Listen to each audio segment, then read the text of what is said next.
I remember the winter the town decided to hide behind masks. It was a small place, tucked between a river and a ring of hills, with cobbled streets that curved like questions, and houses that leaned together as if sharing secrets. In summer, washing lines fluttered between windows. In autumn, the smell of apples and wood smoke filled the air. But in winter, especially at Christmas time, the town usually glowed so warmly that I could see it from far across the sky. That year, though, something was different, even before I came near. From high above, where my sleigh runs along the cold, clear currents of the night, I saw the familiar outline of the town. The church steeple, the market square, the little bridge over the frozen river. Lights shone in the windows as always, and the big tree in the square was lit with strings of golden candles. Yet the glow felt strange, bright on the outside and oddly dim beneath the surface, like a lantern with a shadow wrapped around its flame. Curious, I guided the reindeer lower until we skimmed just above the rooftops. Snow fell in slow, steady flakes, softening the edges of everything. Music drifted up from the square, lively and cheerful, with fiddles and flutes and the rhythmic beat of a drum. Laughter rose with it, but it had a sharp edge, like glass beneath silk. I brought the sleigh to rest on the bell tower of the old town hall and walked to the edge, peering down. The square was full of people. Children, parents, grandparents, merchants, bakers, tailors, all gathered around the great tree. Swags of evergreen and bright ribbons looped from lamppost to lamppost. Stalls sold hot chestnuts and sweet rolls, and an enormous banner stretched across the far side of the square, painted with bold letters, "The Grand Christmas Masquerade." Everyone wore a mask. Some were feathered and fancy, glittering under the lanterns. Some were painted like animals, foxes and owls and stags. Some were simple bits of cloth tied behind the head. Even the smallest children had masks, their eyes peeking through holes, cut too big or too small. The masks were bright and beautiful, but they turned every face into something unreadable. I listened. "Oh, that's lovely," a woman in a silver mask said to another, her voice high and sweet. "Everything is perfect this year, don't you think?" "Perfect," the other replied, adjusting her gilded mask. "So much better than last Christmas. No unpleasantness, no disagreements, everyone behaving themselves." Near the tree, a group of older children stood together, all wearing identical masks, painted with smiling mouths. They spoke in light voices about how delighted they were with their presents, how calm things were at home, how nothing at all troubled them. Yet one boy's hand, where it gripped the edge of his cloak, trembled. Beside a stall, a baker laughed loudly behind a jolly red mask while telling a story about how well his business was doing. But when he turned his head slightly, I saw his shoulders droop and his eyes drift toward his empty purse, tucked out of sight. On a bench, an old man in a plain brown mask sat still, watching. His hands were folded tightly in his lap. A child ran up to him, tugged his sleeve, and chirped a cheerful greeting. The man patted the child's head and replied in a bright voice that he was fine, perfectly fine, just tired from all the fun. When the child skipped away, the man's shoulders sagged again, as if carrying a weight no one could see. I felt the strain in the air. It is a strange thing to see a whole town decided it must not be itself for Christmas. I slipped quietly down from the tower and moved among the people unseen, as I often do. I listened to mothers praising their children's behavior, while their eyes flashed with unspoken worry. I heard friends telling each other how wonderful everything was, while their hands twisted in their gloves. Everywhere I turned, the same thing: bright words, careful laughter, and something tight and lonely underneath. After a while, I found the mayor standing near the tree. His mask was magnificent, green and gold, with a tiny crown painted above the eyes.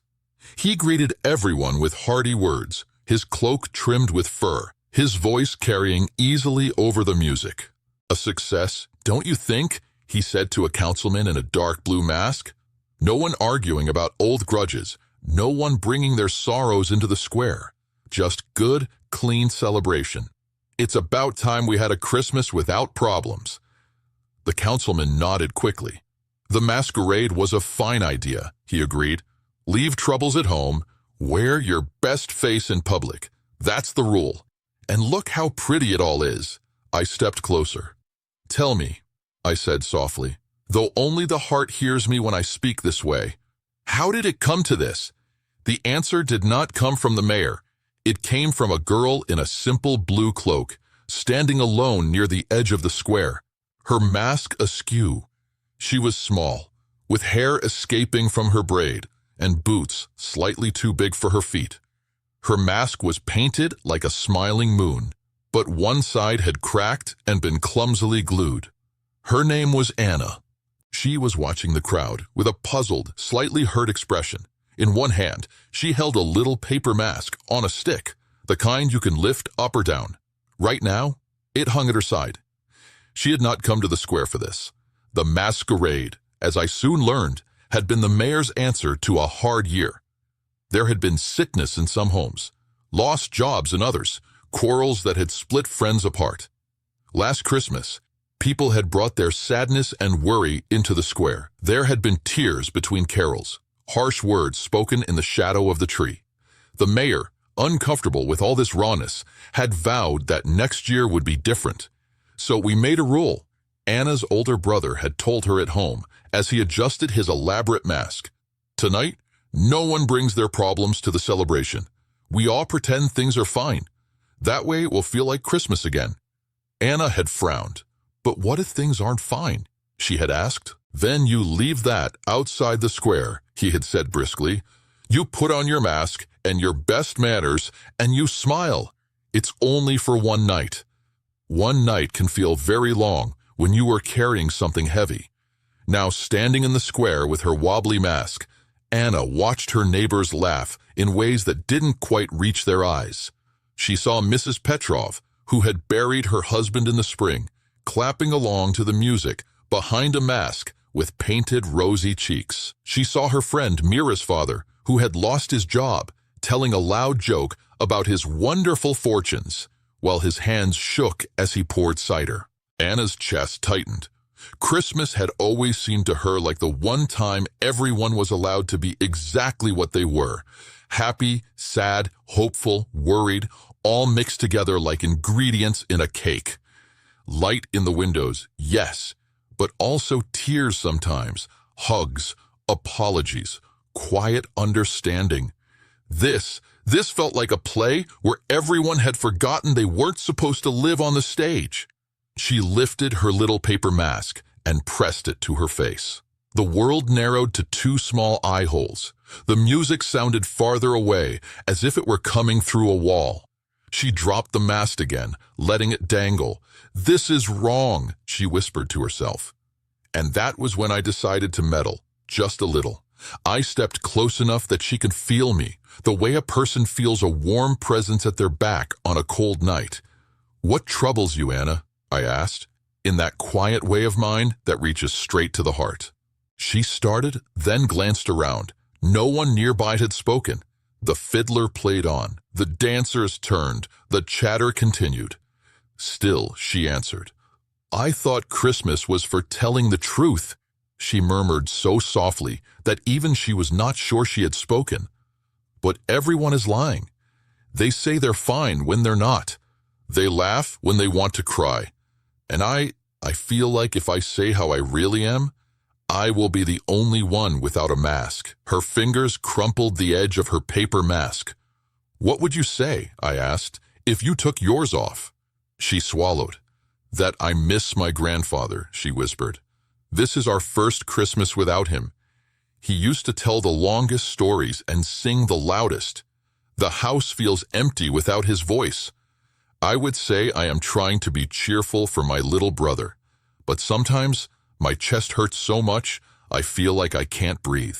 I would say I'm afraid I am forgetting the sound of his laugh. The confession sat between us like a small, fragile bird. Do you think, I asked, that you are truly alone in feeling that way? She shook her head quickly, as if arguing with herself. I see it on their backs, she said. in their shoulders, in the way they look away when someone asks how they are. But they all obeyed the rule. They left their troubles at home. And so, I said gently, their troubles sit in empty rooms while they strain to hold up painted smiles. Anna looked up at the big tree. Its candles flickered in the rising wind. One of the ornaments, a glass angel, spun slowly on its string, catching the light and splintering it into tiny shards. "I don't know how to fix it," she said. "You are not the mayor," I replied. "You are not the priest or the councilman. You are one girl with a cracked mask and an honest heart. That is more power than you think." "What can I do?" she asked. "Begin," I said. So she did. It happened so simply that most didn't notice at first. The musicians paused between songs. The mayor stepped forward to make a speech about the success of the masquerade, the beauty of the decorations, the pleasure of a problem-free celebration. People clapped politely, their masks bobbing. When the applause died, Anna walked toward the center of the square. Her boots scuffed the stone. Her legs felt like wooden sticks. Her hands shook, but something in her would not let her stay at the edge any longer. She climbed the 2 low steps around the base of the tree and turned to face the crowd.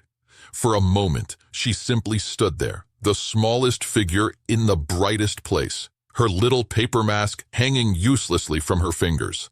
Then she took a breath. "I don't like this," she said. The words were not loud, but the hush after the mayor's speech was deep. They carried farther than she expected. Heads turned. Masks tilted. "I don't like it," she repeated, her voice trembling. "I don't like pretending. I miss my grandfather. I'm sad, and I'm scared. And I thought Christmas was for telling the truth." A rush of whispers swept the square. Someone near the back laughed nervously, as if to smooth it over. The mayor raised a hand, ready to scold, but Anna held her ground. "I'm tired of this mask," she said, and before she could lose her courage, she crumpled the paper in her fist and dropped it on the step. There it lay, a small, torn thing, very plain and very real. For a heartbeat, nothing happened. Then Mira's father, the man who had been joking too loudly, gave a strange, choked sound. He reached up, tore off his jolly red mask, and wiped his eyes with the back of his hand. "She's right," he said, his voice rough. "I lost my work 3 months ago. I've been smiling so no one would pity me. But I am scared, and I am not fine, and I am very tired of pretending." Mrs. Petrov, the widow, took off her mask next. Her cheeks were pale, her eyes ringed with grief. She stepped toward the tree, her hands clasped. "I miss my husband," she said simply. "I thought I should not show it here, that my tears would spoil the celebration. But my sorrow is not a stain, it is a part of my love. I think he would rather I be honest than painted." A child near the choir stand yanked off his mask and blurted, "I'm afraid we'll move away after New Year, because my parents whisper about money every night. I didn't want anyone to know, but I don't want to keep it in my stomach anymore." The words tumbled out. One by one, masks began to come off. Some fell to the ground, some were tucked into pockets, some were held carefully in hands. Behind them were faces lined with worry, eyes red from recent tears, mouths that trembled when they tried to smile. It was not beautiful in the way a perfect painting is beautiful. It was beautiful in the way a storm-cleared sky is beautiful, open and honest and full of air. The mayor stood frozen, his hand still lifted, his own mask pressed uncomfortably against his skin. He felt the eyes of his people on him, their real eyes, not the painted ones. Slowly, as if the strings holding him upright had been cut, he removed his mask. "I was tired," he said, his voice small in the large square. "Tired of complaints, of arguments, of endless problems. I thought if we could have one perfect Christmas, just one, without mess, I would feel like I had done well. I did not mean to make you all hide. I forgot that Christmas came in the middle of a very messy world." He looked at Anna. "Thank you," he said. The musicians, unsure what to do, began to play again, not the grand, rehearsed piece they had practiced for the masquerade, but a simpler carol that everyone knew. A few voices joined in, Shyly at first, then stronger. No one sang perfectly. Some came in late, some sang too low or too loudly. But the sound rose together, carrying something that had been locked away all evening. As they sang, people reached out to one another, a hand on a shoulder, a hug, a murmured, "How are you really?" and an honest answer. Tears fell, what so did laughter, true laughter, lightened by the relief of not having to hold everything together alone. Anna stayed by the tree, breathing fast, overwhelmed. She looked up and caught sight of me where I stood by the edge of the square, just for a moment, as if the veil between us had thinned. Was this wrong? She whispered in her heart. Did I spoil their party? No, I answered, just as softly. You gave them back their Christmas. Above us, a gust of wind swept through the square.